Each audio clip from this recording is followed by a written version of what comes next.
Decoded.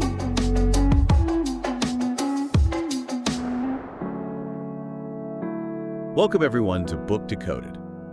Ever felt like you're caught in a really perplexing maze in a relationship?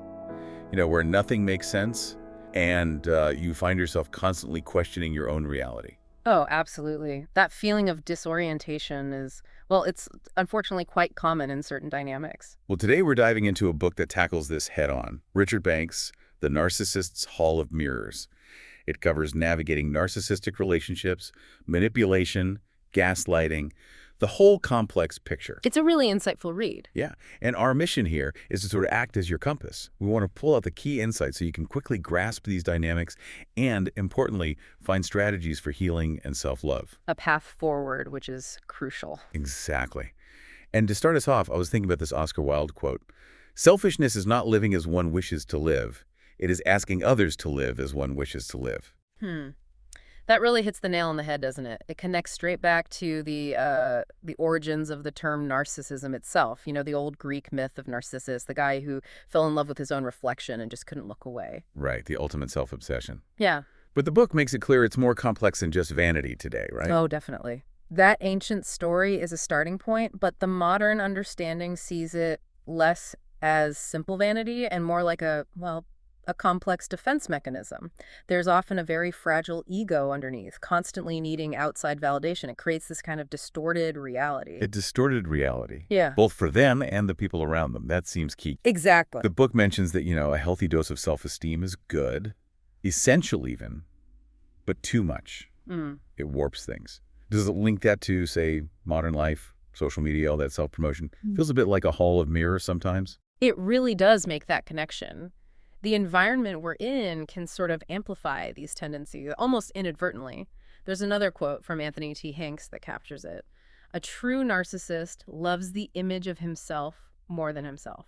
Wow. So it's about the facade, not the real self-worth. Precisely. It's that carefully built image they project. Okay, so speaking of images and facades, the book explains narcissism isn't just one thing. It's more like a spectrum from traits we might all have sometimes, all the way to NPD, narcissistic personality disorder. Yes, that's a really important distinction the book makes. It helps to understand the different ways it can show up. So what are these different faces, as the book calls them? Well, broadly, it highlights two key types. You have the overt narcissist, maybe more what people typically picture. Yeah. Outwardly grandiose, charming, expects admiration, Okay, the obviously superior type. Right. But then there's the covert narcissist. This one's more subtle. They might seem introverted, even insecure on the surface. But the manipulation is still there, often playing the victim to get that validation and attention. Ah, interesting. So different styles, but the book says the core issue is the same, that fragile self-esteem needing constant propping up. Exactly. Regardless of the mask, that's the underlying driver, a deep-seated fragility and that insatiable need for validation. So if that's the core, Yeah. how does it actually play out in relationships? Does the book lay out, like a narcissist's playbook, Yeah. common tactics? It definitely outlines some core tactics. One of the most insidious ones is gaslighting. Gaslighting, I've heard that term. Where does it come from? It's named after a 1938 play, Gaslight. Essentially, it's manipulating someone to the point where they doubt their own perception, their memory, even their sanity, systematically distorting your reality until you don't trust yourself anymore. Wow, that sounds incredibly damaging, just fundamentally undermining someone's sense of reality. It really is. What else? What other tactics does the book flag? I know love bombing and devaluation are often mentioned together, Yeah. like a 1-2 punch. Yeah, that's a classic pattern described in the book. Love bombing is that initial phase, just an overwhelming shower of affection and attention. Makes you feel like the most special person in the world. Intoxicating, I imagine. Totally. But then comes the switch, devaluation, abrupt criticism, emotional withdrawal, maybe even cruelty. It's like emotional whiplash. It leaves you scrambling, trying desperately to get back that initial high, that affection. Constantly trying to regain their approval. Exactly. And add to that what the book calls their chameleon nature. They can unsettlingly shift their personality, their behavior, depending on who they're with or what they want. That must cause so much confusion. Like, who is this person, really? Profound confusion. It erodes your certainty even further.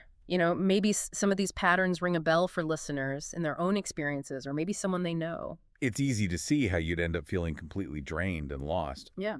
But as you said, the book aims to be a roadmap out. It's not just about spotting the signs, but about the path forward healing, reclaiming your own sense of worth and building healthy, authentic connections, moving beyond that hall of mirrors. Absolutely. Understanding is really the first critical step. It gives you the power back, lets you start breaking free from that cycle and rebuilding your own identity. From confusion to clarity. That's the hope. So as we wrap up this look into the narcissist's hall of mirrors, here's something maybe to mull over. What hidden mirrors might we bump into in our everyday lives? Yeah. And how can we use this kind of awareness to look past the reflection, to really see the authentic self, both in others and, importantly, in ourselves?